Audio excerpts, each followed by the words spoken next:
Hey, I think we're live, Julie. Hey, I think we are finally live. Hi there, everyone. I am here with Charlie King with Heroic Fatherhood. Hey, Charlie. Hey, And Julie. how are you today?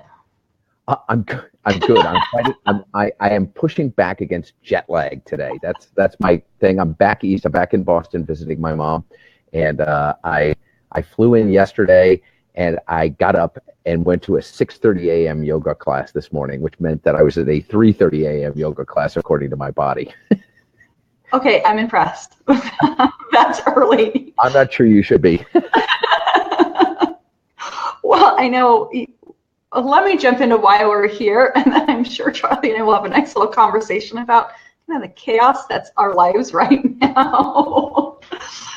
And here's why we are here. Charlie and I met this summer, and we clicked over conversations around family and teens and everything in between, and decided that we really wanted to bring the conversation to you. And over the past 4 weeks, we've been talking on a variety of different topics. And we are now in week 3 out of 4 weeks in a row, really addressing things that touch all parents, whether it's how to, bringing your kids into the parenting process, if it's around talking with your kids. And today we are talking about time travel, or rather remembering what it's like in your own experience as a teen and how that influences how you parent your teen today. I love that what you said earlier. You sent me something and you're like, the 80s don't apply, question mark. So we're going to chat for about 20 minutes, and then if you have questions, we're going to jump over to your questions if you have some and answer those. And so please be sure to put those in the comment section, and we'll go from there. We'll have the recordings available for you, and we'll continue to answer questions on Facebook after we're done broadcasting, because we want to really keep this conversation going. Absolutely. So, catch my breath. Yeah. No, it's so funny that we're having this. It's so great that we're having this conversation, because I know my kids completely roll their eyes half the time at the stories that my wife and I tell about being teenagers. I don't know. Do you recognize any of this from your home? Yes. My experience though is I have one child that rolls their eyes at the 80s and another one who wants to really become step into Back to the Future and live in the 80s. Ah. Yeah, they are completely in the Bill and Ted's Excellent Adventure, Marty McFly realm of the world. So it's forced me to go back and remember a lot of like my teen years, the ups, the downs, and the all arounds, and look at how that influences the way that I am communicating, connecting with my own kids and the kids I work with. Are you having that same experience? I am. I think it's really natural as parents to want to jump in and help inform, educate, and protect our kids from some of the falls, foibles, and mistakes of our high school years. Show of hands if anybody has some things they wish they'd done differently in high school and their teen years. Oh, evidently, Julie didn't. Oh, exactly. There may have been some curfew breaking. There may have been some other things that happened as well. But that's a different live broadcast. But I think it's only natural that we want to take a look and we use our experience, right? Because that's all we have, plus stories from others, as a way to inform ourselves about how we think it best to support our kids moving forward. And generally, it's pretty darn good. But it actually serves us as well to kind of pull it apart, because I think that there's some places where we could really empower our kids, but we also need to be aware of the pitfalls of using our experience as a way as a tool to guide our parenting. Mm-hmm. Well, I agree, and I'm so excited that this is the thing we're talking about, because this is actually coming up more and more as I work with parents. And even when I did my TED Talk earlier this summer, I actually walked people through an experience that took them back to their teen years, because it is so important for us to remember what our experience was like. Because, as we turn into adults, and we start adulting more, we become very logical, and the teen years are not logical. they're very feelings based, and teens are processing things different because their sense of reasoning is not fully developed. So they look at things different. So we have to take ourselves back. And like you said, when we look at our teen years, we're like, oh, no, I don't want to think about that. I made mistakes. I did this. And those things are going to change how maybe some of the expectations we have of our kids, the way we talk to them, even we're going to, and this happens a lot, is our experience, we end up thinking our kids have that experience. So one of the things about going back to this is remembering what our years truly were like. And I'd like to kind of offer this moment of, an exercise for parents and even ourselves to do after this broadcast. And that's taking a moment and sitting down and tying into your 5 senses. Pick a time, like when you were 13, 14, 16, 18, whatever that is. Remember yourself then. And if you want to flip through a photo album, do that. That's a great thing. But start here and take yourself to a moment you remember. What do you remember seeing? Like, what were the sights around you? What could you hear? What could you smell, taste, feel? Like, whenever I do this exercise, the thing that comes to mind is I remember Mountain Dew and corn nuts. I remember Aquanet, because it was the 80s. Big hair, leather jacket, like a lot of rebellion, dirt, grit. But it also, when I go to this place, I will tie into the feelings of what it was like to be a kid. And that's kind of where I want us to, I want parents to tap into, more than just the experience, are the feelings that our kids are experiencing, because those feelings don't change. And that's a way that our experience as a teenager can really positively impact our kids today. Because if we remember what it was like to be scared, if we remember what it was like to be confused and worried, we can address that than just address wait, I wanted to be in football, or I made this poor choice, I dated the wrong person, I did that, so I have to make sure my kid said no, no, no, no, no. When we start parenting that emotion, and we parent the behavior, not the personality, if that makes sense. When we can remember through our senses what it was like to be a teen. Does that make sense? Totally makes sense. And I completely resonate with what you're saying. Having teens is having that disaffection, right? There's this disaffection about being a teen, like that nobody understands me. It's the thing that we often say jokingly as parents and as adults, but it's really the way you feel as a teen. It's like, I'm complex. I have all these different emotions. I'm seeing so many different layers of myself, and it just seems nobody can understand where I'm coming from, and I feel all alone. Mm-hmm. And it can, and that's why teens are out trying to find their tribe, right? Their tribe of people who understand them and get them. And if only my parents knew, and sometimes you'll find, and I have found this with one of my teens. I have found that they'll come home and they're incredibly disaffected, and they feel beleaguered by their life, and I had some real concern about that. I was talking with my wife about it, and then I was driving by the high school one day, because we live in a small community, and I saw her out, and she was just chatting up some friends and just having a great time, and I was like, oh, okay, so it's like that disaffection that she was having is really about being disaffected, feeling disaffected and unconnected at home, and misunderstood at home, more than it is in the rest of her life. And I want to circle this to something you and I talked about offline, is that remembering what it's like, when we remember what it's like as a teen, and we can apply that to be more empathetic with what our teens are experiencing and how they're connecting and how they're feeling, not just understood, but misunderstood, like you said, and remembering some of those needs of feeling heard.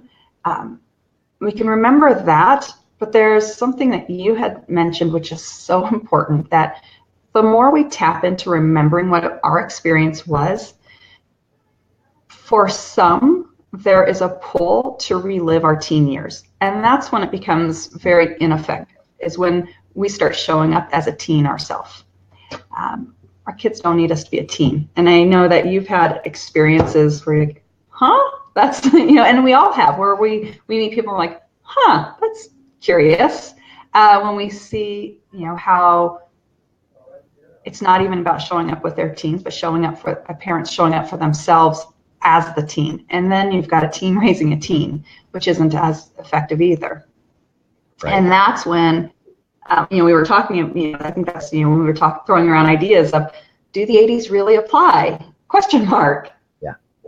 And I'd love to hear some of your thoughts on that of, I think we can see how we can be empathetic when we remember our teen years, but what happens, where do you think that line is where people start becoming a teen themselves, or parents become a teen themselves?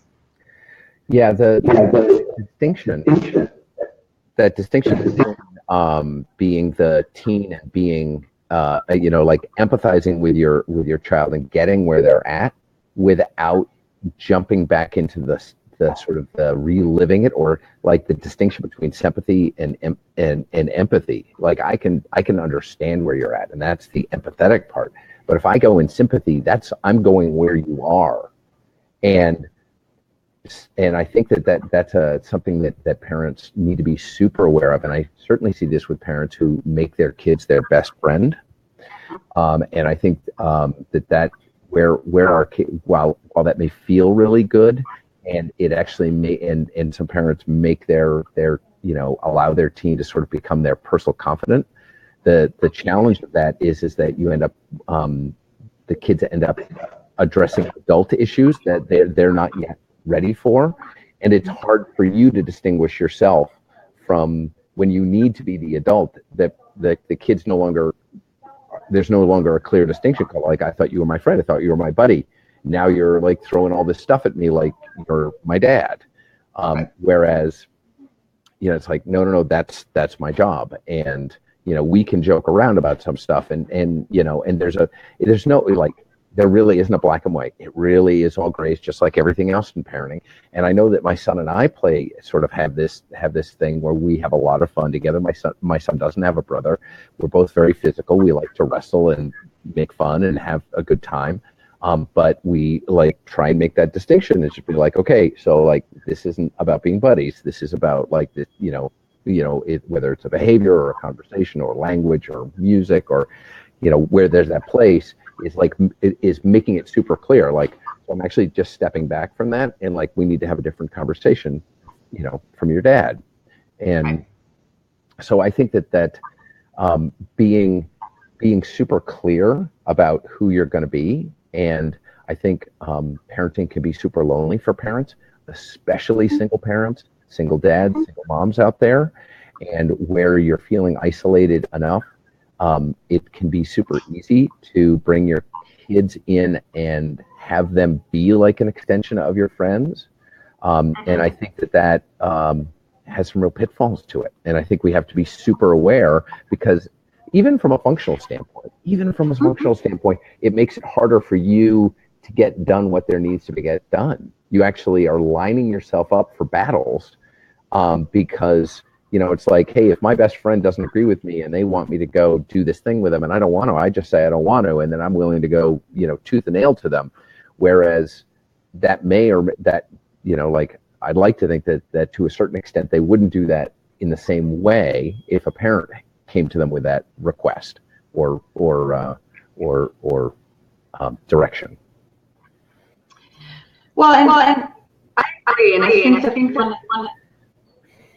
Whoa, so many. I heard an echo there for a minute. Sorry, I got thrown off. So I am a single parent, and the relationship with my children changed, I wouldn't say dramatically. It's different than it was when their dad and I were married. And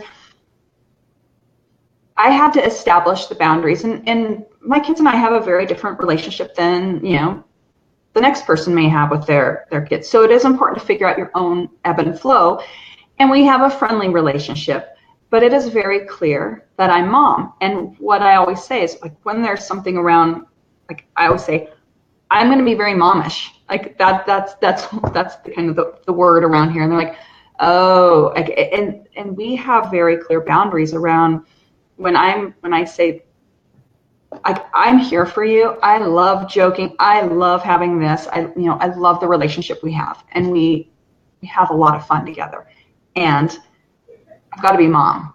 And because I work with teenagers, there is this piece of, I speak teen. There is part of me that remembers very much what it's like to be a teenager, and I'm immersed in the culture. So there are traits, there are things, but at the end of the day, I am still very much mom. I'm still the adult.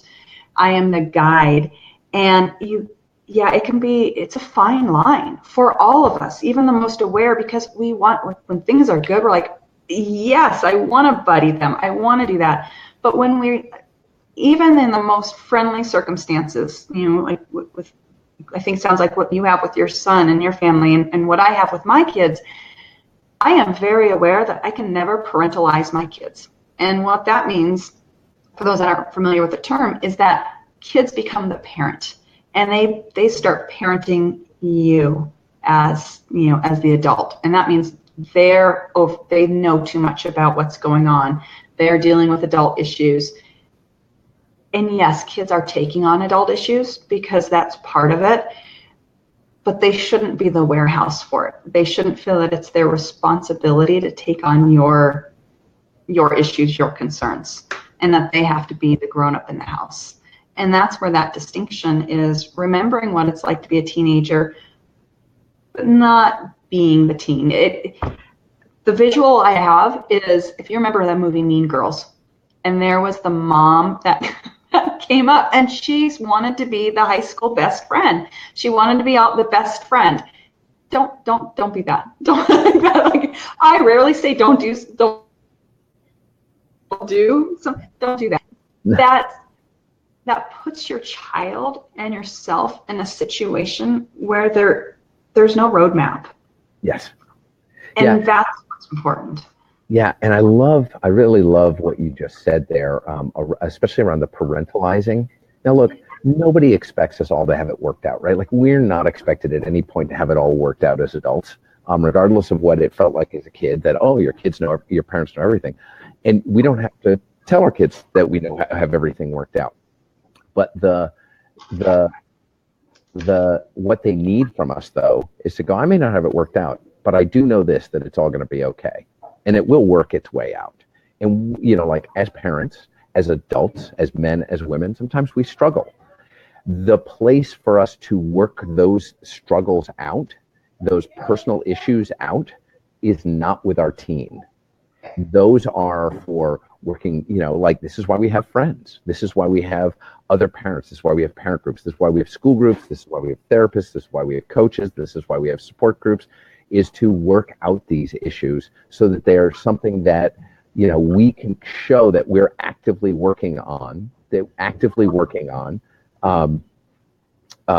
in our lives. And even though we don't know the answer, but it's something that we're working on, and so that they're not getting the burden of emotions that we may be feeling, because that's not something that they can process the same way that another adult can. And it muddies the line between, it muddies the relationship. It has this potential to muddy the relationship, I think. Mm-hmm. And, I think I would agree wholeheartedly with that, and there are different levels of what teens can handle depending on their age. A 13-year-old is different than a 15-year-old, that's different than an 18 or 19-year-old. And I know a lot of adult children and parents who become fast friends, and that's different. And saying that you are friendly and a guide and remembering what it was like a teen, but still being the adult right now as you parent your teen, doesn't say that you're not going to be friends with your child. As I've spent countless nights, when I visited my dad, playing cards and talking about a variety of different things that we would never have touched on as, in my teen years. But what it does is it gives your child, your teen, and yourself a foundation to develop that in the future. But if you try to fit it in these years, it almost feels like you're rushing to fit in. Like there's this finite time that you have with your teen, and you like, I've got to be all things all at once. A teen doesn't need you to be all things at once. What they need you to be is their parent first and foremost. They don't need you to be the teen that's walking beside them. They need the parent that's walking, sometimes a few steps ahead, sometimes beside, and sometimes behind. They need that from you. Stepping back and remembering what it was like as a teen ourselves. If we think about it, what did we want from our parents when we were 14 or 15 or 16, 17? What we wanted is often the things our kids wanted. And I don't know about you, but I never said, oh, I cannot wait to sit around and talk about dates and this and share all this and hear all my mom's, hear her things. I didn't. What I wanted was somebody to say, hey, I hear what you're saying, or tell me a little, like, what do you think about this? Or I noticed this, or yeah, this was my experience when I was a teen. Tell me a little bit more about yours. That's where it can be really beneficial. Nice. Yeah, I think that's absolutely right. And I'm curious what those who are watching, I'm curious what questions they have in all of this. We're having a conversation about separating your experience and the lessons you learn from it, from actually having that be that fine line, right? That fine line between using your experience as a tool or a lesson for your parenting and having it at your teen years and your inside personal life bleed over into your relationship with your teen. And I'm curious if there are any questions out there, and in the time that we have left, I'm dying to hear if anybody's got some insights or questions or feedback that they have. Because I know for me, the real magic is that, like, when I can be there for my kids and let them share their experience, I've had this a few times where they share their experience, which reflects on my experience. And what I try and do for me is to separate, like, what was the lesson that I learned from that experience when I was a teen, not the what happened, but what was the lesson or what was the insight that I got from it, so that when they share something that's happened to them, I don't take over the story and go, oh, well, let me tell you about how it was in high school for me. Occasionally those stories help, but like, what's the thing behind it? Like, oh, I remember feeling that way. And here's something that helped me, or have you thought about this? Or what's another way you could, what's another way you think you could handle that? Love what you're writing or what you're saying, and I'm writing it down. So if I'm looking away, I'm writing it down because what you said is so important. Yes, telling some of your experiences is important, but it's the lesson behind it. It's the feeling behind it, because that's where you can connect on empathy with your teen. And that's where it's, okay, I have some understanding here. Let me get some more information. And you talked about that last week, about how do I pull out more of this information? How do I sit down and get more? Then we can build around it, because there's always, it's never what's right there on the surface. It's always what's beneath it. Just another layer or two or three or 10. And I think what you just said is so powerful. And so I'm writing this down for those of you who may have missed it. But what Charlie said was separating the lesson from the experience. You still have that lesson from your own experience, but you don't always have to share exactly what happened to you. But you can impart wisdom around the lesson that you learned. Mm-hmm. And sometimes it is appropriate to share the experience. And there's and everybody's got to make that choice for themselves. There's no right way to do this. What I find is that it's easy because we have such rich memories of our early years. And if you're an outgoing personality like the two people in this video, it's no. No. It's easy to jump in and dominate the conversation, even take it over, which can have the unintended consequence of leaving a teen feeling like they're unheard, which is something we really want to be wary of, because we, like for me, being that safe space being that place where you can say anything at any time. And if you need my time, my phone goes off, the notification goes off. What do you need? Like, if there's something that's going on that you need to talk about, or you're concerned about, or you want to share with me, I want to make sure I'm available for that. I think this is a great, for those of you that are watching, sometimes, I think there's nuggets of wisdom. And one of the things I kind of summarize. So what I put down, and I think this is such a great nugget here from Charlie, and kind of actually it's a kind of a good segue here for wrapping things up, but don't dominate the conversation with your experience as a teen, but actually engage in the conversation with the wisdom of your lesson. Because you were talking about separating the lesson and pulling out the lesson from your teen years. And that is so powerful. When you are parenting teens and you have connected with yourself as a teen, it's not a one-upmanship. This is not a game of comparisons and, well, this was my experience. And then your teen does feel unheard when you're like, well, and this is what happened to me and da-da-da-da. But when you've pulled out that wisdom, that lesson from your experience, and you engage in the conversation and you parent from that wisdom, it's a very different experience for your teen and for yourself. Nice. Yeah, I've talked about this for hours, Charlie.